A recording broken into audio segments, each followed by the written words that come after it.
आज के समारोह में मंच पर उपस्थित institute of technology and management के कुलाधिपति आदरणीय श्री रमाशंकर जी, कवि एवं कला समीक्षक आदरणीय प्रयाग शुक्ल जी, आदरणीय राजकुमार जैन जी, मेरे बड़े भाई आदरणीय केसी त्यागी जी, कुलाधिपति, उपकुलाधिपति, कुलपति, सभागार में उपस्थित विशिष्ट जन, देवियों, सज्जन और विद्यार्थी मित्रों, बहुत देर से आप सीरियल देख रहे हैं। मैं सबसे पहले इन तीनों शहीदों की पुण्य स्मृति को प्रणाम करता हूं। केसी त्यागी साहब ने बताया कि लोहिया जी अपना जन्मदिन नहीं मनाते थे। टेलीविजन आप में से कितने लोग देखते हैं? सीरियल भी? मित्रों, जब अच्छा सीरियल आप देख रहे हो तो विज्ञापन थोड़ी देर का अच्छा लगता है। अब तक आप अच्छा सीरियल देख रहे थे, विज्ञापन के तौर पर मुझे अब अंत में खड़ा किया गया है। मेरे पूर्व के वक्ता आपसे कह रहे थे कि आप बहुत अच्छे श्रोता हैं। मैं दुविधा में हूं कि विज्ञापन की तरह रहूं या सीरियल का एक पात्र बन जाऊं। जो आप इजाजत देंगे उसी दिशा में मैं आगे बढ़ूंगा। मैं इस नवीन पुस्तक के लोकार्पण के लिए आप सबको ढेर सारी शुभकामनाएं देता हूं। लोहिया रचनाकारों की नज़र में जैसा बताया गया, ये पुस्तक का द्वितीय खंड है। मेरी कामना है कि ये पुस्तक ज़्यादा से ज़्यादा हाथों तक पहुँचे और ख़ासकर नई पीढ़ी से पढ़े, समझे और भारतीय राजनीति के देदीप्यमान नक्षत्र डॉक्टर राम मनोहर लोहिया के दर्शन को समझे भी और उसे अपने जीवन में उतारने की कोशिश भी करें। कुछ व्यक्तित्व ऐसे होते हैं मित्रों, जिनका वजूद किसी सीमा में नहीं बंधा होता है, और मुझे लगता है कि डॉक्टर लोहिया भारतीय राजनीति के ऐसे ही विराट पुरुष थे। विश्व के अनेक बड़े बड़े विचारक आज भी भारतवर्ष को डॉक्टर लोहिया के साथ ऐसे जोड़कर देखते हैं जैसे किसी जमाने में लोग ग्रीस के साथ सुकरात को देखते थे। और आज भी राजनीतिक संपदा में डॉक्टर लोहिया के सूत्र पर वैसा ही विचार विमर्श होता है जैसा किसी जमाने में प्लेटो के विचारों पर होता था। स्वतंत्रता संग्राम से लेकर आधुनिक भारत की राजनीति तथा समाज को नई दिशा देने वाले डॉक्टर लोहिया की स्मृति में व्याख्यान समारोह आप सभी के बीच रमाशंकर जी और केसी त्यागी जी के कारण मुझे उपस्थित होने का सौभाग्य मिला। इसे मैं अपना गौरव मानता हूं। पूर्व वक्ताओं ने डॉक्टर लोहिया के जीवन, उनके योगदान पर काफ़ी विस्तार से बताया है। मैंने पहले ही कहा कि उनके वजूद को आप किसी सीमा में नहीं बांध सकते। मेरी समझ थोड़ी कम है और दृष्टि थोड़ी दूसरी है, तो शायद मैं अपने ढंग से लोहिया को समझने की कोशिश करता हूँ और देश में जो कुछ हो रहा है थोड़ा अलग हटते हुए उस दृष्टिकोण को भी रखने की कोशिश करूँगा। अपना पूरा जीवन लोक कल्याण, वंचित वर्ग के हितों की रक्षा के लिए समर्पित करने वाले डॉक्टर लोहिया, सच है कि समानता, मानव गरिमा और सामाजिक न्याय के लिए अनवरत संघर्ष करते रहे और शब्दों के रूप में भारतीय राजनीति एवं समाज के लिए ऐसे तरासे हुए हीरे छोड़ करके गए हैं जो उनके जाने के 56 साल बाद भी उनका दर्शन उसी रूप में इन हीरों से प्रेरणा हम प्राप्त कर सकते हैं। ये सच है कि भारतीय राजनीति ने अनेक भविष्यवक्ताओं को देखा है, लेकिन डॉक्टर लोहिया जैसा दूरदर्शी शायद कोई पैदा हुआ। अभी रमाशंकर जी उसका जिक्र कर रहे थे। इतिहास चक्र पुस्तक उनकी एक है। डॉक्टर लोहिया ने 1953 में अपनी विदेश यात्रा का जिक्र उसमें किया है और उन्होंने कुछ विदेशी महानुभावों से चर्चा करते हुए भविष्यवाणी की तरह उस समय कहा था कि सचमुच भारत दुनिया का सबसे गरीब और गंदा मुल्क है, लेकिन हो सकता है कि 100 साल बाद या इससे कम समय में ही यूरोप और अमेरिका भारत से इस संदर्भ में स्थान परिवर्तन कर लें। यह तो इतिहास चक्र है, यह बिना किसी भावना के चलता है और मुझे लगता है मैं बात यहीं से शुरू करता हूं। 100 साल नहीं, 70 साल बाद ही जिस देश के हम गुलाम थे उस देश को पीछे छोड़ते हुए दुनिया की 5वीं बड़ी अर्थव्यवस्था हम बन गए। और लक्ष्य हमने क्या रखा है? अमृत काल में हम जी रहे हैं, स्वतंत्रता के 75 वर्ष पूरे हुए। जब आज़ादी के 100 वर्ष होंगे तो दुनिया के 3 सबसे बड़ी अर्थव्यवस्थाओं में भारत हो, ये आज भारत के एक एक नागरिक का संकल्प है।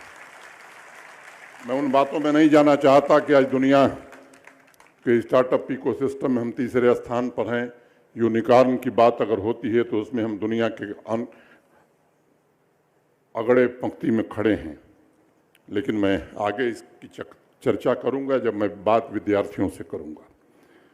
ये लोहिया की राजनीतिक दूरदर्शिता का मैं मानता हूं कि उत्कृष्ट और अनोखा उदाहरण है, जिसमें उन्होंने सप्त क्रांति के दर्शन तथा व्यवहारिक कार्य योजना के माध्यम से स्वर्ण युग की तरफ बढ़ने का आह्वान किया था। मैं कभी कभी सोचता हूं, वंचितों, महिलाओं, सामाजिक आर्थिक न्याय के लिए अपना जीवन खपाने वाले डॉक्टर लोहिया अगर आज जीवित होते तो क्या कहते। फिर 2019 में भारत के वर्तमान प्रधानमंत्री श्री नरेंद्र मोदी लोहिया जी की जन्मतिथि पर उन्होंने एक ट्वीट किया। आप में से कुछ लोगों ने उन्हें सुना होगा और उन्होंने कहा कि वंचित वर्गों, महिलाओं, शोषित किसानों के जीवन स्तर को बेहतर बनाने के लिए पिछले 8-9 वर्षों में जो प्रयत्न किए गए हैं उसे देखकर निश्चित रूप से डॉक्टर लोहिया प्रसन्न होते। और ये सच है कि वंचितों को वरीयता के मंत्र पर चलते हुए आज मैं अगर कुछ आंकड़े आपके बीच रखूं, डॉक्टर लोहिया महिला बराबरी और सशक्तिकरण की बहुत बात करते थे। काफ़ी कुछ कहा उन्होंने अपने भाषणों में, काफ़ी कुछ लिखा उन्होंने। अधिकतर भारतीय महिलाओं के सामने पेयजल तथा शौचालयों की कमी की समस्या है। मैं डॉक्टर लोहिया को उद्धृत कर रहा हूँ। और उन्हें सुबह शाम दूर दराज के कुओं अथवा तालाबों से गंदा पानी, कीचड़ वाला पानी ढोकर लाना पड़ता है। उन्हें शौच के लिए खुले खेतों में जाना पड़ता है। रसोई घर में उठते हुए धुएं से वो बीमार हो जाती हैं। यहाँ वो एक दास का जीवन जीती हैं। आज अगर डॉक्टर लोहिया जिंदा होते तो हिंदुस्तान में 8-9 वर्षों में बने हुए 12 करोड़ घरों के टॉयलेट शायद उनको जरूर कुछ खुशी देते। 6.5 करोड़ घरों में नल से जल पहुंचने के लिए जरूर वो आनंदित होते। और 10 करोड़ घरों तक जहां धुआं उठता था, रसोई गैस पहुंचाने को देखकर भी डॉक्टर लोहिया जरूर प्रसन्न हुए होते। आज आपके बीच में ये कहना चाहता हूं। आर्थिक स्वतंत्रता के पुरजोर समर्थक थे। केसी त्यागी जी कह रहे थे कि किसान परिवार से आता हूं। मुझे लगता है कि सच कहा उन्होंने। अब आज महिलाओं की बात, प्रधानमंत्री आवास योजना में जानते हैं मित्रों, 2 करोड़ 68 लाख घर महिलाओं के नाम से बने। उनका अधिकार महिलाओं को दिया गया है और छोटे व्यवसाय के लिए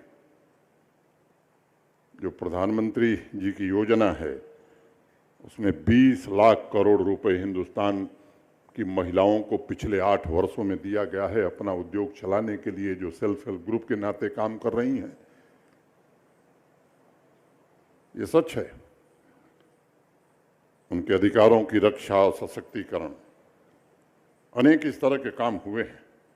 किसानों की बात किसान नेता भी करते हैं। डॉक्टर लोहिया ने निश्चित रूप से किसानों में एक जागृति पैदा की। मैं मानता हूं कि आदर्श स्थिति नहीं पैदा हुई होगी, लेकिन 12 करोड़ किसानों को पीएम किसान आर्थिक सुरक्षा का जो कवच है, त्यागी जी, मैं नहीं मानता हूं। पहले भी सरकारें थी, पहले भी लोग थे, और वो लोग थे जो डॉक्टर लोहिया की कसम खा करके लंबे समय तक कई राज्यों में सरकार चलाई। उनके दिमाग में ये बात नहीं आई कि नहीं, ऐसा भी किया जा सकता है।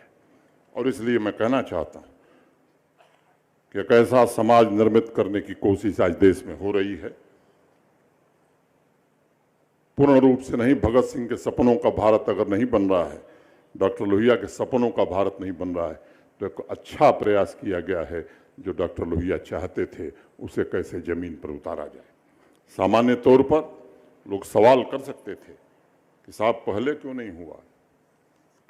इसका सीधा सा उत्तर है, और उत्तर स्वयं डॉक्टर लोहिया ने अलग अलग समय पर स्वयं दिया है। और डॉक्टर लोहिया कहते थे कि अतीत को समझकर ही आगे बढ़ा जा सकता है। भाषण में उन्होंने स्पष्ट रूप से कहा कि अतीत का बोध भविष्य और वर्तमान का निर्माता हुआ करता है। अगर हमें अपने भूत को ठीक से जाना और पहचाना नहीं और अपने बच्चों को ठीक से सिखाया नहीं, तो यह देश कभी भी अच्छा और सुखी नहीं हो सकता। और परिवर्तन जो शब्द है मित्रों, वो प्रथम पुरुष एक वचन का शब्द है, फर्स्ट पर्सन सिंगुलर नंबर आई। समाज में परिवर्तन वही कर सकता है जो खुद आचरण भी आदर्श कर सकता है। जो केवल बात अच्छी कर सकता है वो समाज नहीं बदल सकता है।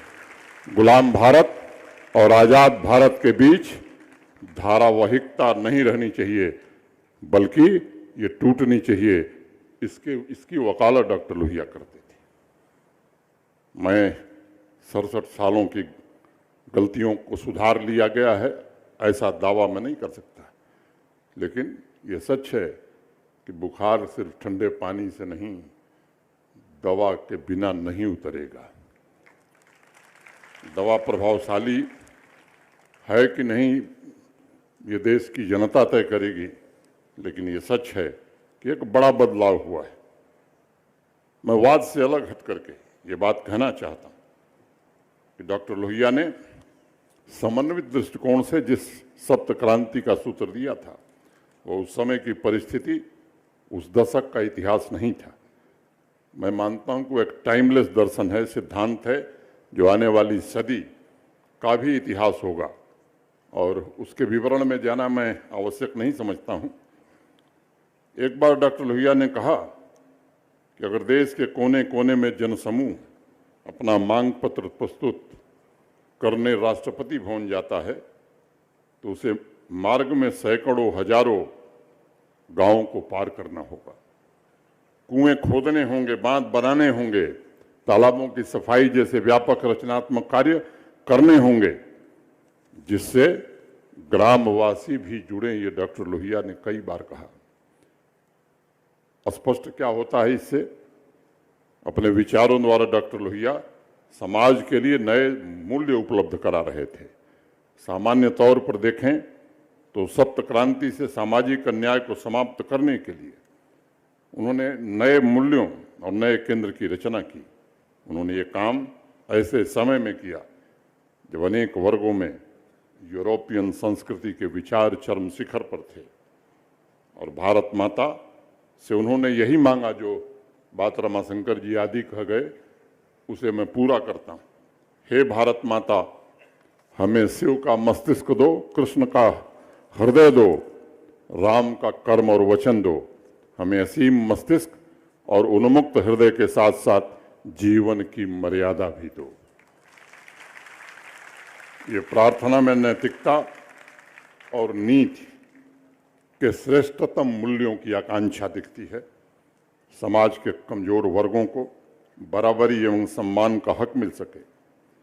व्यक्तिगत रूप से मैं मानता हूं कि समाज के रूपांतरण के लिए, जैसा मैंने पहले कहा कि एक एक व्यक्ति में बदलाव और परिवर्तन ये बड़ा आवश्यक है। और मुझे लगता है विकास का शिखर छूने के लिए एक एक व्यक्ति की जड़ों को पोषित करना होगा, तभी समाज की बुनियाद मजबूत हो सकती है। विकास रूपी वृक्ष में नए पत्ते लग सकते हैं, नई शाखाएं आ सकती हैं। और मैं देख रहा हूं, मुझे जो भारत दिखाई पड़ रहा है, हर व्यक्ति में परिवर्तन का अंकुर फूट रहा है। आज देश का युवा स्वाभिमान से मैं कहूं लरबेज है। आम आदमी का ध्यान भी मुझे लगता है कि निश्चित रूप से काफी हद तक रखा गया है। एक दशक तक जो असंभव हुआ करता था, भारत की विकास यात्रा एक नई धारा आई है और हर रोज कुछ न कुछ नया सृजित हो रहा है। विश्व में जहां आज उथल पुथल है, पूरी दुनिया आज भारत की ओर बड़ी आशा भरी नजरों से देख रही है। विध्वंस की लपटें जहां दिखाई पड़ रही हैं, वहीं भारत की चर्चा हो रही है। और भारत एक मूर्तिकार की तरह वैश्विक शांति में सहायक हो सकता है, आज ये दुनिया महसूस करने लगी। हम मात्र विश्व की 5वीं बड़ी शक्ति नहीं बने, बल्कि लंबे समय अंतराल के बाद आज भारत की समाज चेतना भी चरम शिखर को छूने को अग्रसर है, ललायित है। खासतौर से युवा हमारा, वो जल्द से जल्द निश्चित रूप से वहां पहुंचना चाहता है। जरूरत इस बात की है कि डॉक्टर लोहिया ने अपनी तेजस्विता से समानता की जो अलख जगाई थी, वो देश के कोने कोने पहुंचे। जहां सुधारों की आवश्यकता है, वहां ज्वाला बनकर समाज का पथ प्रदर्शन करे। उनके विचारों का बीजारोपण करके परिवर्तन का मार्ग हम प्रशस्त कर सकते हैं, ऐसी मेरी कामना है। ऐसा मैं व्यक्तिगत रूप से सोचता हूँ। अगर इजाजत रमाशंकर जी चले गए तो मैं थोड़ा विद्यार्थियों से बात करना चाहता हूँ। ये मेरा सौभाग्य है और मैं यहाँ के विद्यार्थियों से ही बात करना चाहता हूँ। इस विशेष दिवस पर आपने अनेक विद्वानों की बातें सुनी हैं। किसी ने कहा कि मैं 51 घंटे चल करके आया, 52 घंटे। ये औपचारिकता करने में नहीं आया। औपचारिकता के माध्यम तकनीक ने उपलब्ध करा दिए हैं, वहाँ से भी जुड़ करके बात की जा सकती थी। और इसलिए मैं विद्यार्थियों को विशेष रूप से आज कहना चाहता हूँ कि शिक्षा का ध्येय क्या होता है, ये आज समझने की आवश्यकता है। इसकी परिभाषा क्या होती है, ये जानने की जरूरत है। आज इस संस्थान में हम उपस्थित हैं ऐसे अवसर पर। मैंने पहले ही कहा कि औपचारिकता के लिए नहीं है। और तब मैं आपसे एक बात कहूँगा कि अगर आपने इसको वास्तव में समझ लिया तो मैं मानता हूं कि आपका जीवन धन्य हो जाएगा। उसके अंदर जो छिपा है भाव, अगर उसको आपने समझा तो मैं समझता हूं कि आने वाले भविष्य में आप बड़ा कर सकते हैं। और मैं कोई बहुत बड़ा विद्वान नहीं हूं, सामान्य रूप से अपने अनुभव के आधार पर मैं कहना चाहता हूं। बड़ी सरल परिभाषा है और ये मेरी व्यक्तिगत है। शिक्षा जगत के मूर्धन्य विद्वान इससे असहमत हो सकते हैं। और दूसरी बात, मुझे बताया गया मेरे बारे में कि मैंने इंजीनियरिंग पढ़ी है, मैथमेटिक्स भी पढ़ी है, और इसलिए I am a mathematician and I can't proceed in mathematics until we define and then give examples.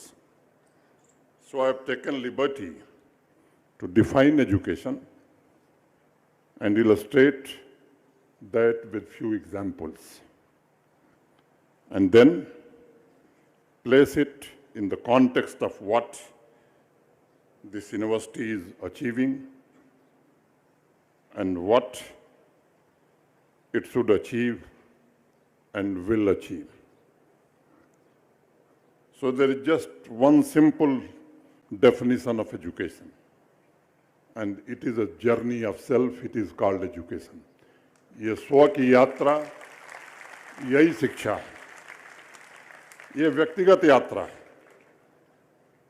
और अगर उससे ज़्यादा आप आगे बढ़ेंगे तो it's a journey of inner self, अंतर्ध्वनि की यात्रा है, और अंदर जाके इसे हमें टटोलना होगा। और जिसने अपने अंतर्ध्वनि को पहचान लिया वो निश्चित रूप से मैं समझता हूं कि महान बन जाएगा। और ये मैं नहीं कह रहा हूं, अभी मैं आगे कुछ लोगों की बात करूंगा तो आपको बात समझ में आएगी।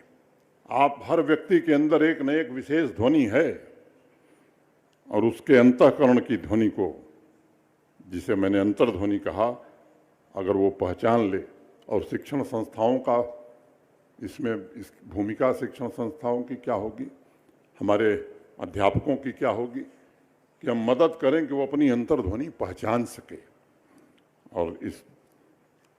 और अंतर्ध्वनि पहचान करके, केवल पहचानने से तो काम होगा नहीं, पहचानने के बाद उसे चलना होगा, मेहनत करनी होगी।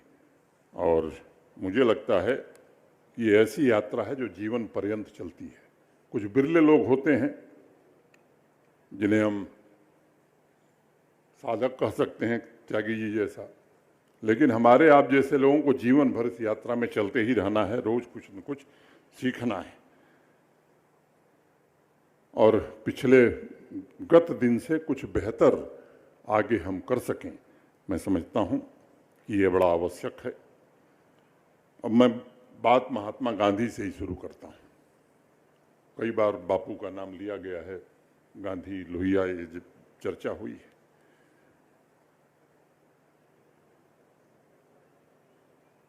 महात्मा गांधी बड़ी कम उम्र में उन्होंने अपनी अंतर्ध्वनि पहचान ली, और किस्सा आप में से शायद कुछ लोगों को मालूम होगा। 8 वर्ष की आए थे, विद्यालय में पढ़ते थे, राजा सत्य हरिश्चंद्र नाटक देखने गए थे। नाटक देखा, नाटक देख करके आए, जब घर पहुंचे तो उन्होंने अपनी अंतर्ध्वनि पहचान ली कि हमारी अंतर्ध्वनि सत्य है। और उस नाटक के जितने डायलॉग थे, शीशे के सामने खड़े होकर वो दोहराते थे। अब कल्पना करिए कि 8 वर्ष का बच्चा प्रतिज्ञा करता है कि कुछ भी हो जाए, जितनी विपरीत परिस्थिति हो, कितना भी कष्ट सहना पड़े, लेकिन सत्य से कभी नहीं डिगूंगा, सत्य से कभी नहीं हटूंगा। और मुझे लगता है कि गांधी जी ने बड़े बड़े काम किए, ये सब बताया गया, मैं दोहराना नहीं चाहता हूँ। देश को आज़ादी मिली, क्या क्या किया गांधी जी ने, लेकिन सब कुछ जो हासिल हुआ उसके केंद्र बिंदु में एक ही बात थी, सत्य। और जीवन भर वो सत्य से बंधे रहे, और सत्य के अधीन उन्होंने काम किया, आचरण किया। उनके जीवन के हर पहलू को जांचिए आप, इसके अलावा और कुछ नहीं था उनके जीवन में। जितनी चुनौतियां आईं, जितनी परीक्षाएं आईं, सत्य कभी नहीं त्यागा। और महात्मा गांधी अंतर्ध्वनि को पहचान लिए, परिणाम हुआ कि राष्ट्रपिता हो गए। एक और चीज मैं आपसे कहना चाहता हूं, शायद कम लोगों को मालूम है, देश में अनेक लोगों को, पढ़े लिखे लोगों को भ्रांति है कि गांधी जी के पास लॉ डिग्री थी। गांधी जी के पास कोई डिग्री नहीं थी। अभी मैं बताऊंगा, कुछ लोग मंच पर भी प्रतिकार करेंगे, लेकिन मैं तथ्यों के साथ आगे बात करूंगा। कौन कहेगा कि गांधी जी एजुकेटेड नहीं थे, प्रशिक्षित नहीं थे? मुझे नहीं लगता है किसी में साहस है जो ये बात कह सकता है। But did you know that he did not have a single university degree or qualification? There are many of us who think that Mahatma Gandhi had a law degree. No, he did not. His only qualification was a high school diploma. He qualified to practice law. He did not have a law degree. He had no degree. Yes, just look at how educated he was. Father of the nation, Rashtrapita bane. So let me also make it clear to you that do not only be indulging in the formal connection with the degree and what you think is education. केवल degree education नहीं है, ये बात मैं आपको दोहराना चाहता हूँ। मार्क ट्वाइन का नाम आप में से अनेक लोगों ने सुना होगा।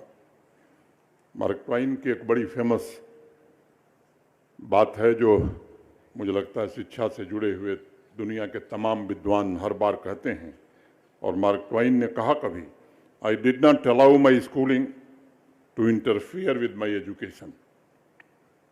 Think about this. He did not allow the schooling, he did not allow his schooling to interfere with his education. अब महात्मा गांधी ने क्या क्या किया वो आगे बताऊंगा मैं। कबीरदास का नाम आप में से सब लोग जानते हैं। 1000 से ज्यादा लोग पीएचडी कर चुके हैं कबीरदास पर। पढ़ने की बात छोड़िए, नाम लिखना भी नहीं जानते थे, कबीरदास निरक्षर थे, लेकिन उन्होंने भी अपनी अंतर्ध्वनि पहचानी, और उनकी अंतर्ध्वनि क्या थी? ईश्वर में आस्था। और जब अंतर्ध्वनि पहचानी तो कबीर कबीर हो गए। तेंदुलकर का नाम आप सब जानते हैं, सचिन तेंदुलकर।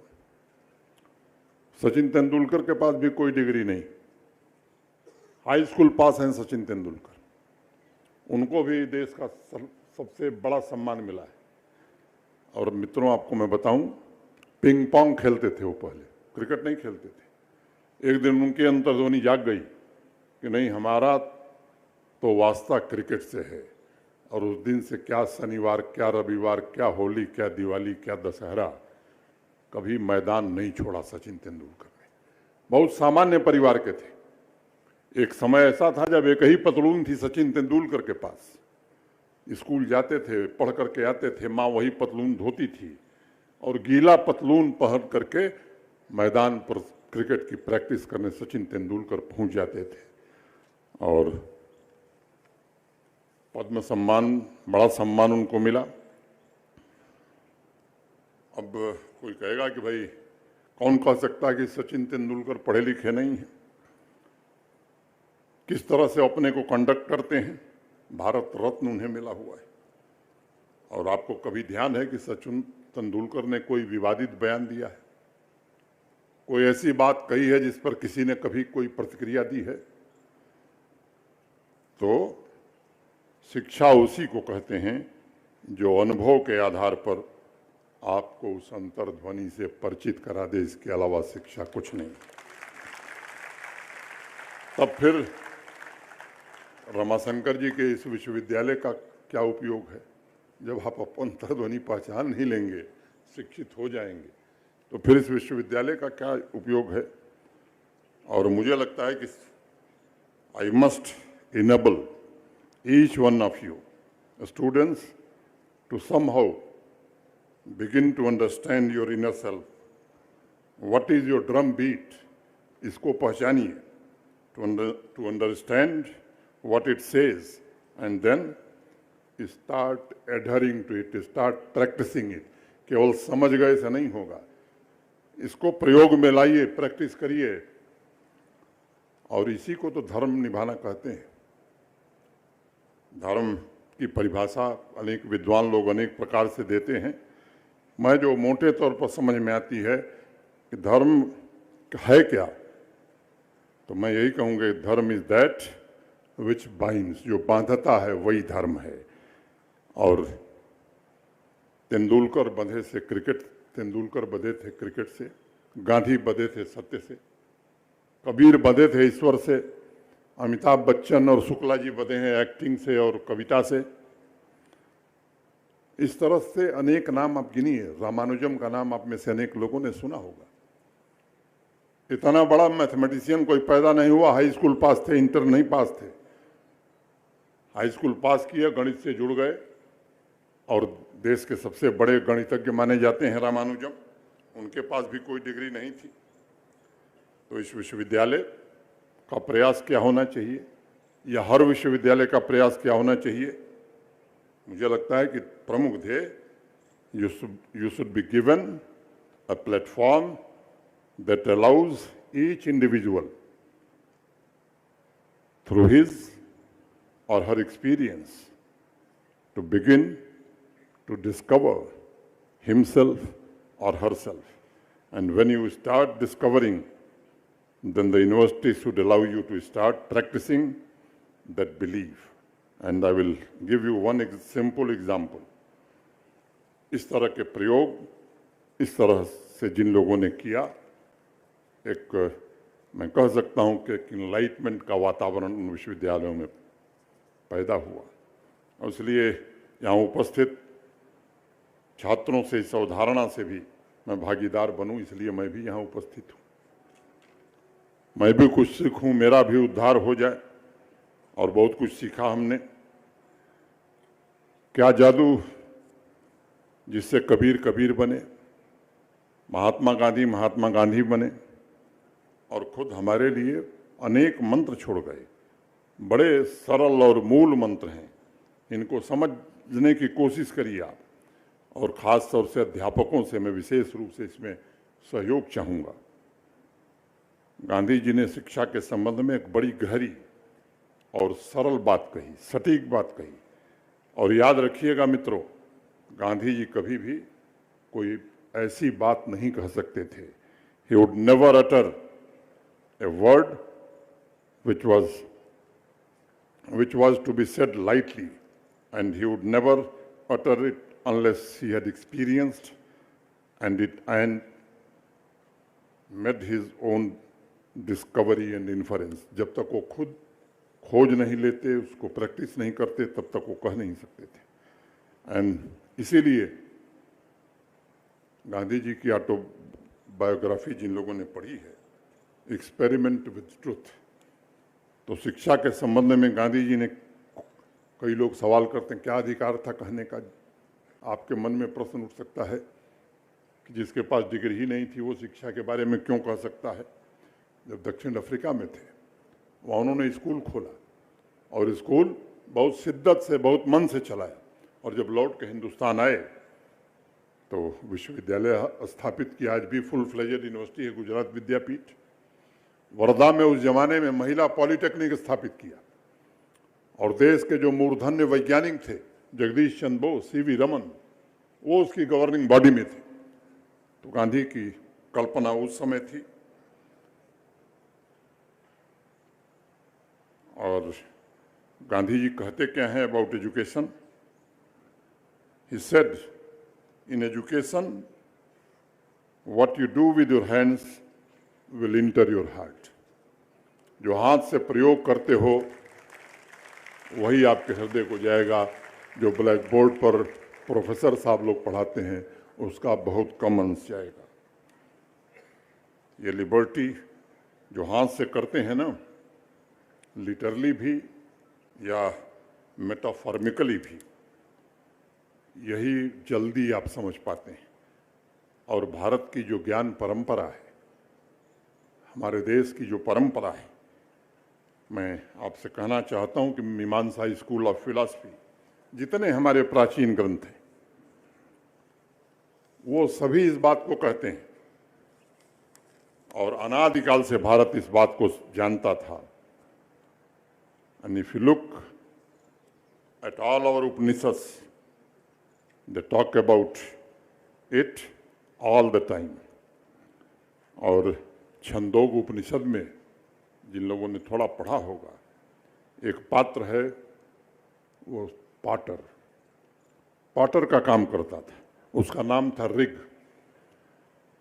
अब पाटर का काम करते हुए ऋग इतनी तल्लीनता से, तन्मयता से अपना काम करता था, इतना मैं कहूँ कि he was so wise, so educated, कि उस समय के राजा भी उसके पास आते थे। और इसलिए मैं निवेदन करूंगा कि let that happen let the doors and windows of the university be open, and let there be cross currents back and forth of knowledge, enlightenment, and education, which is what I think this university is already doing, and I envy you because other universities are yet slow in this task. So, this is the use of hands. ध्यान से सुनिएगा, जितने बड़े नाम आप देख लीजिए, ईसा मसीह 12 साल के थे और 12 साल की उम्र में अपने पिता के साथ अप्रेंटिस करते थे, हाथों का प्रयोग करते थे, कारपेंटरी करते थे उनके साथ। पैगंबर साहब चरवाहा थे, पैगंबर साहब। गुरु नानक की बात सब लोग जानते हैं, जो उनका शिष्य बनता था खेत पर काम करना पड़ता था उसे। और दुनिया के बड़े वैज्ञानिकों का नाम अगर मैं लूं, न्यूटन आप सब जानते हैं, वो भी हाथों के प्रयोग से ही गाइडेड हुए थे, सर आइजैक न्यूटन। और जो डिस्कवरी ऑफ लाइट है उनकी, आप में से inverse square law came to his mind through light. कैसे? हाथों से उन्होंने अपने यंत्र बनाए, इनोवेटिव यंत्र थे, और उस यंत्रों के आधार पर inverse square law of light को समझा। फिर गणित के आधार पर तुक्का लगाया कि ग्रेविटी भी इसी तरह फैलती होगी।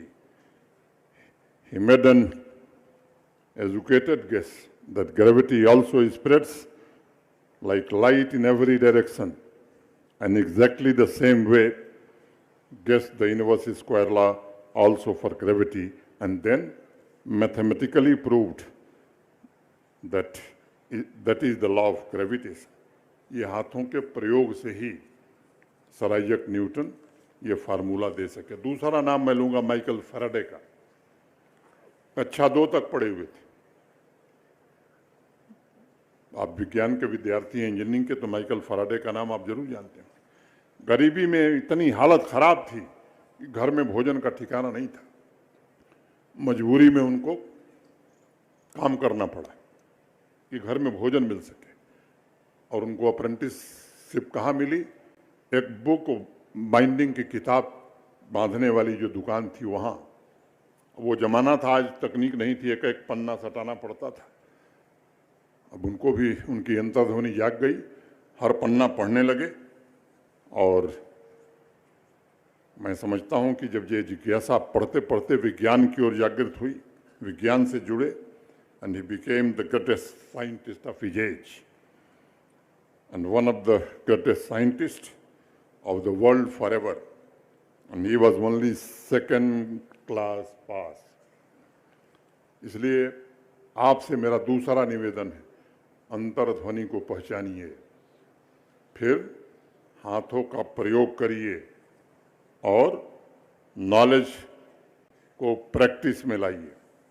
रविन्द्रनाथ टैगोर जी ये बात बहुत पहले कह गए थे, और उन्होंने कहा, I will coat Gurudev Rabindranath, he laments that education in India has been confined to the four walls of the classroom and the blackboard, and it seems to have no more connection with the world. We must go back to the way India was. And why do I say that? Because it served India well. This business of making education and the real world connected, so that knowledge was in action, and action gave rise to knowledge, knowledge gave rise to action, and action gave rise to knowledge. ये अगर शिक्षण संस्थाओं में शुरू होगा, जो कभी रविन्द्रनाथ टैगोर जी ने कहा था, तो मैं समझता हूँ बेहतर। अब तीसरी बात मैं आपसे करना चाहता हूँ। अब जमाना है transdisciplinary education. Please understand, subjects cannot and should not be learnt in isolation. If Newton was good in mathematics, he was just good at physics. He was just as good as the use of hands. He was a great communicator and he was a great composer.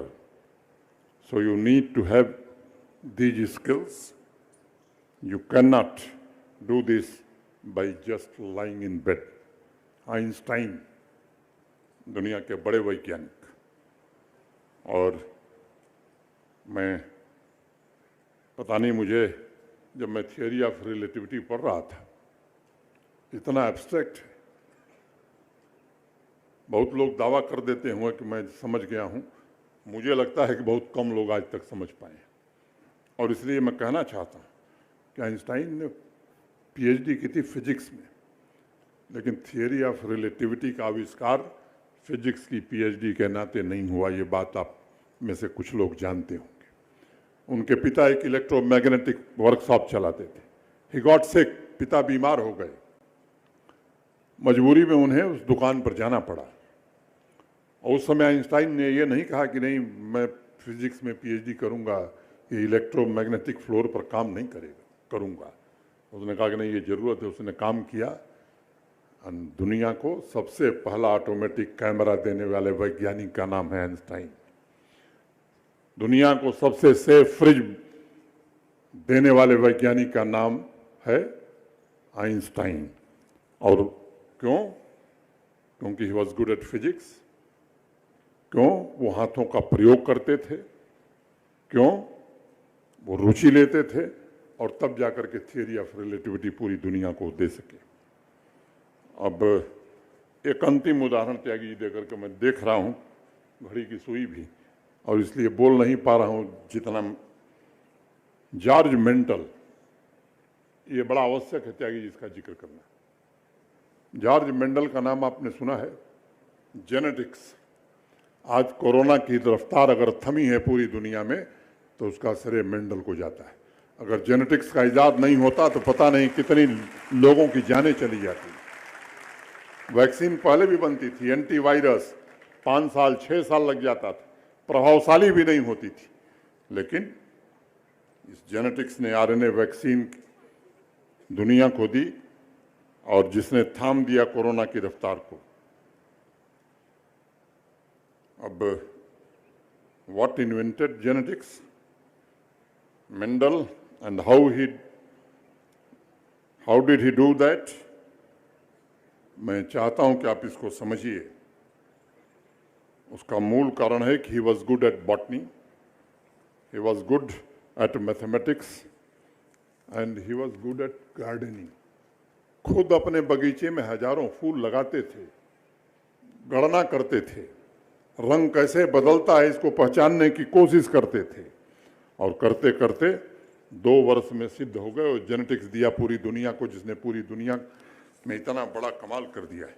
So please understand and make your education practical. अंतिम बात, collaborative project based learning. अब हम लोग जब पढ़ते थे, बगल में मेरा साथी बैठा है, देखने न पाए मैं एग्ज़ाम दे रहा हूँ, मैं पढ़ के जा रहा हूँ, उसको एक शब्द नहीं बताऊँगा। मैं समझता हूँ त्यागी जी उस समय बदल गया, और अब उससे काम नहीं चलना है। नंबरों में हम उलझे रहते थे। पिताजी मेरे रोज़ डांटते थे कि यूपी बोर्ड में पोजीशन नहीं आएगी तो बहुत पिटाई करूँगा। वो समय बदल गया, नंबर अब कहीं काम नहीं आते हैं। और मुझे लगता है कि जीवन में जिन्होंने भी बड़ा किया है उन्होंने कभी नंबरों की चिंता नहीं की है। इसलिए आपसे भी मैं कहना चाहता हूं, get good marks, fine. You don't get good marks, that's also fine. Do what you believe in by discovering your drum beat, and अगर ड्रम बीट पहचान करके आप आगे बढ़ोगे तो भगवान भी सुनेगा। और हमारे पुराणों में एक से एक बढ़ करके बेहतरीन कथाएं। मैं किसी धार्मिक दृष्टिकोण से नहीं कह रहा हूँ, समाजवादी लोग बैठे हैं वो समझ लेंगे कि ये कहीं मैं उस दृष्टिकोण से नहीं कह रहा हूँ। इसलिए मैं घटना का जिक्र करता हूँ। एक कसाई था और वो कसाई अपना जो धर्म था उसको बहुत अच्छे तरीके से करता था, इतनी निष्ठा से करता था, इतनी लगन से अपना धर्म निभाता था कि उस भगवान प्रसन्न हुए नारायण और आकर के उसका उद्धार कर दिए। अब हम लोग, ईश्वर हमको नहीं मिल सकते क्योंकि उसने अपने धर्म को निष्ठा से निभाया, स्वधर्म को पहचाना। और इसलिए मैं आपसे कहूँगा कि आप भी अपने स्वधर्म को पहचानिए, निष्ठा से उसे निभाइए। और योगी की यात्रा यही होती है, इसी प्रकार वो सिद्धियां प्राप्त करता है। परंतु याद रखिएगा, कोलैबोरेटिव प्रोजेक्ट कॉम्पिटिटिव नहीं होती है। और ये भी मत सोचिएगा कि पूरा देश हम ही को बदल देना है। ऐसा सोचने की, समाज की छोटी छोटी समस्याओं को चुनिए, 4 लोग 5 लोग मिल करके, और आज ही सब कुछ कर देंगे, ऐसा कभी होने वाला नहीं है। स्टार्ट मॉडेस्टली, छोटी छोटी चीज़ों को पकड़िए, प्रयोग करिए। और इस तरह के अनेक प्रयोगों ने देश को बदला है। अनेक विद्यार्थियों ने जो आज योगदान दिया है देश को, उसके कारण देश आज आगे बढ़ रहा है। और इसलिए मैं अगर एक बात कहूँ कि रोज़ परीक्षाएं हो रही हैं देश में, कहीं पर्चा लीक हो गया, कहीं नकल हो गई, कहीं आउट हो गया, कहीं कैंसिल करना पड़ रहा है।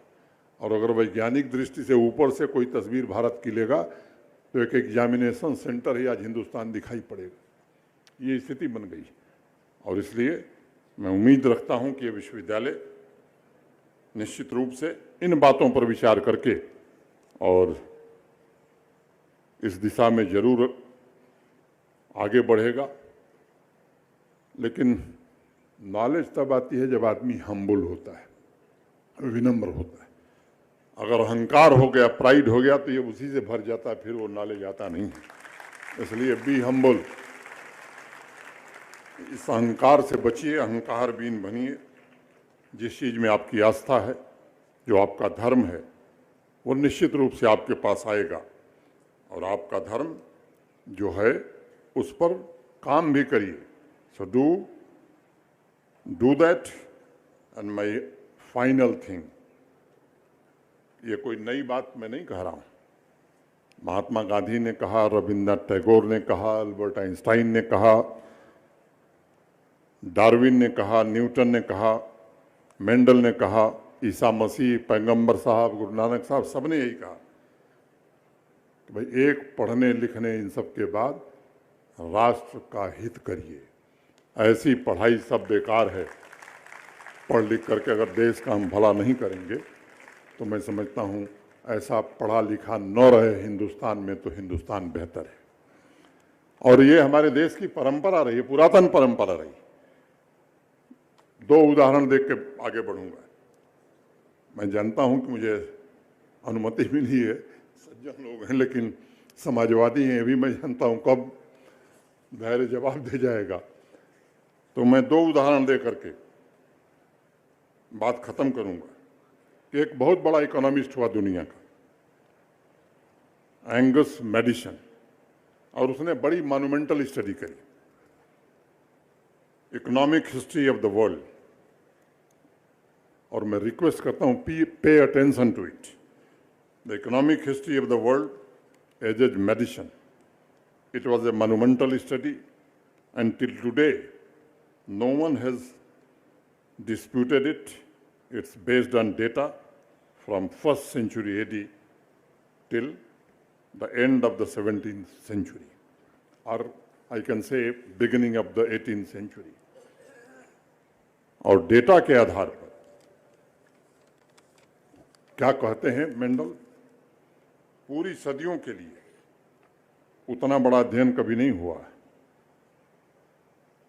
वो कहता क्या है कि भारत दुनिया में सबसे संपन्न, सबसे विकसित देश था। ये मैं नहीं कह रहा हूं, दुनिया में सबसे संपन्न और विकसित राष्ट्र था। और कारण क्या था कि हिंदुस्तान के पास नॉलेज इकोनॉमी थी। इस कारण भारत संपन्न था, भारत विकसित था। और उसका 2 ही उदाहरण दूंगा, तमाम हैं, असंख्य हैं, 4-5 घंटा मैं भी बता सकता हूं उदाहरण। एक बात मैं बताऊं आपको, यूरोप के पानी के जहाज जिस समय समुद्र में अपना रास्ता नहीं खोज पाते थे त्यागी जी, उस समय भारत के पानी के जहाज सुदूर दक्षिण अफ्रीका के आगे जाते थे, सुदूर। और sir Isaac Newton British parliament में खड़े होकर भाषण दे रहे हैं कि विज्ञान ने ऐसा कोई आविष्कार नहीं किया है कि पानी के जहाज समुद्र में नेविगेशन का आविष्कार ही नहीं हुआ था। उस समय भारत के हमारे इन्हीं शिक्षा संस्थानों ने लॉगरिथम के आधार पर ऐसे यंत्र बनाए थे और इसके ऐतिहासिक प्रमाण है। सकोरता एक जगह है, जाइए आप दक्षिण अफ्रीका का आगे, वहां की दीवारों पर देखिए, पाली में, संस्कृत में हिंदुस्तान के नाविकों के लिखे हुए इंस्क्रिप्ट अभी भी मिल जाएंगे। तो उस समय हम उसका सुखकंद द्वीप नाम था, शुक्र तो हो गया भ्रंश होकर के। और ये काम कौन करता था? तो हमारे ज्ञान विज्ञान की संस्थाएं करती थी। आजकल मैं उम्मीद करूंगा कि इस दिशा में विश्वविद्यालय सोचे, इस दिशा में विद्यालय काम करे। एक दूसरा नाम मैं लेना चाहता हूं, प्लाइनी। ये रोमन हिस्टोरियन है और जानते हैं इन्होंने अपनी किताब में क्या लिखा? Indian ships come here and take away all our golds. Bharat के जहाज आते हैं और हमारा सारा सोना लेके चले जाते हैं। तो कोई चोरी करने तो जाते नहीं थे, भारत की ये परंपरा भी नहीं रही है कि चलो आक्रमण करके ले आवें। कैसे ले आते थे? और इसीलिए हम सोने की चिड़िया हुए थे। कोई सोने का भंडार नहीं है भारत के पास। क्यों हुए थे हम? इन्हीं संस्थाओं के कारण हुए थे, इसी नॉलेज इकोनॉमी के कारण हुए थे। बहुत कम लोग जानते हैं, ईसा मसीह से कहीं 100 वर्ष पहले प्लास्टिक सर्जरी हिंदुस्तान में होती थी। कई आधुनिक लोग दूसरे तरह की बात करते हैं, लेकिन मैं आगे बताऊंगा, उसके बाद कोई बात नहीं करेगा। कैटरेक्ट सर्जरी के यंत्र उस समय हिंदुस्तान में बनते थे। कुछ लोग कहते हैं कि ये लोग हवा में बात करते हैं, नहीं, कैटरेक्ट सर्जरी के लिए यंत्र चाहिए। और मैंने खुद पुस्तकें पढ़ी हैं और आपसे मैं कहना चाहता हूं कि आप भी पढ़िए। ये पुस्तकें हमारे देश में नहीं मिलेंगी। आयुर्वेद की पुस्तकें मुझे हिंदुस्तान के किसी विश्वविद्यालय और आयुर्वेद के विश्वविद्यालय में नहीं मिली। मैंने पढ़ा जॉन हॉपकिंस यूनिवर्सिटी अमेरिका में, जो दुनिया की सबसे मानी जानी यूनिवर्सिटी है। और वहाँ वो पुस्तकें क्या कहती हैं? हमारे ही पुस्तकों का अनुवाद है वो कहते हैं कि भारत इस तरह के सूक्ष्म यंत्र कैटरेक्ट सर्जरी के लिए भारत में उस जमाने में बनते थे, उनका निर्यात होता था। और कैसे बना सके हम ये यंत्र? लोग अब क्यों नहीं बनाते? क्योंकि हमारे यहाँ बाकी लोग क्यों नहीं बनाते थे? क्योंकि हमारे यहाँ वुड स्टील उस समय हम पैदा करते थे जब पूरी दुनिया में कहीं नहीं पैदा होता था, और उसी से सबसे बेहतरीन तलवार बनती थी। सिकंदर आए, और आपको इतिहासकार लोग जानते हैं, मैं इतिहास नहीं पढ़ा हूँ। आने के बाद नदी के तट पर पहले से उन्होंने 2 जासूस भेज कर रखे थे। उन जासूसों ने आकर के कहा कि जहाँ लड़ने जा रहे हो वहाँ की मगध सेना हजारों हाथी, हजारों घोड़ों और असंख्य लोग तलवार लेकर के तुम्हारा इंतजार कर रहे हैं, तुमसे युद्ध लड़ना चाहते। सिकंदर वापस लौट गए, पैर कांप गए, हिल गए सिकंदर के। और वहीं उनको पुर्राज पोरस मिलते हैं, और पोरस से उनकी मित्रता का रहस्य आप जानते हैं क्या है? वही वुड स्टील का इग्नाट उनको बड़ी मात्रा में देते हैं, जिससे तलवार बनती थी। तलवार बनाई और फिर दोबारा सिकंदर आए। तो हमारी क्षमता वो थी, और इसके ऐतिहासिक प्रमाण है। और अंतिम बात मैं कहना चाहता हूं मित्रों, पुर्राज के भेंट से वो बने पावर ऑफ नॉलेज इकोनॉमी। ये है क्या? और उस दिशा में मैं इसे अच्छा संयोग मानता हूं कि उस दिशा में अब हमारा देश आगे बढ़ने लगा है। चिप मंगाते थे हम बाहर से, और माफ करिएगा किसी पर व्यक्तिगत आरोप के लिए मैं नहीं कह रहा। अब हिंदी आप पढ़ा रहे हैं, सबको प्रेमचंद बनाएंगे, वो प्रेमचंद बनना नहीं चाहता है। उसको व्यवहारिक ज्ञान पढ़ाइए। बीए में पढ़ता है, उसको प्रेमचंद क्यों बना रहे हैं? मैथमेटिक्स पढ़ा रहे हैं, रामानुजम बनाने की जरूरत नहीं है, नार्लिकर बनाने की जरूरत नहीं है। मुझे लगता है मित्रों, आज जो जरूरत है, जितने सॉफ्टवेयर्स हैं सब कहीं इजराइल से आ रहा है, कहीं चाइना से आ रहा है, और जरूरत क्या है कोडिंग में? Simple mathematics high school level की कोडिंग के साथ काम करिए, एक से एक बड़ा काम करिए, पता नहीं कितने हजार करोड़ रुपए हमारे देश को आ सकता है। लेकिन वही ब्लैक बोर्ड पर कि थियरम भी याद करा देंगे, सब कुछ पढ़ा देंगे। मुझे लगता है व्यवहारिक ज्ञान बच्चों को मिले, खुद वो कैसे सोच सकें। मैं दो बात कह के अब खत्म करूंगा। 2012 में स्टडी हुई स्टैनफोर्ड यूनिवर्सिटी, और उस स्टडी में जो मुख्य बात, स्टैनफोर्ड यूनिवर्सिटी वहां की लोकल इकोनॉमी को 2012 में $3 ट्रिलियन कंट्रीब्यूट करती है। और कोविड के दौरान जब पूरी दुनिया झंझावात झेल रही थी, तो उस समय मित्रों मैं आपसे कहना चाहता हूं कि अमेरिका के विश्वविद्यालयों ने जो इकोनॉमी को योगदान दिया वो निश्चित रूप से अकल्पनीय है। और ह्यूस्टन शहर है, यूनिवर्सिटी ऑफ ह्यूस्टन का नाम आपने सुना होगा। 2019 के दौरान $6 बिलियन की इकानमी ह्यूस्टन शहर को उस विश्वविद्यालय के कारण मिली।